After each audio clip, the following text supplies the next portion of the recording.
20 пациенти во Македонија живеат со ретки болести, но само мал број од нив добиваат терапија на државна сметка. Останатите се снаоѓаат кој како знае и умее. Велковска Деница е една од нив. Нејзиното 4-годишно дете има ретка болест. Терапија за лекување нема, но ортопедските помагала му овозможуваат да биде дел од секојдневието. Тука почнува маката на семејството Велковски. Специфичните инвалидски колички ги купуваат од свој джеп. Ама што е со оние пациенти за кои нема лек, туку лекот се вика се уште ортопедско помагало. Секаде го прашувам истото, кога ми вела дека сум ја слободена од партиципација, само се насмевнувам. Јас не партиципирам освен крвната слика на моето дете. А ортопедските помагала кои што се екстремно скапи си ги плаќам сама.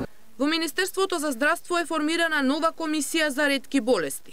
Веќе ја донеле и првата одлука. Терапија на државна сметка ќе добива и дете од Гостивар кое боледува од Гоше. Се работи за дел од овие болести, каде овие лекови значат продолжување и живење на еден квалитетен живот, а не само колку да се прилекува. Тоа значи вистинска субституција и вистински овозможување на квалитетен живот.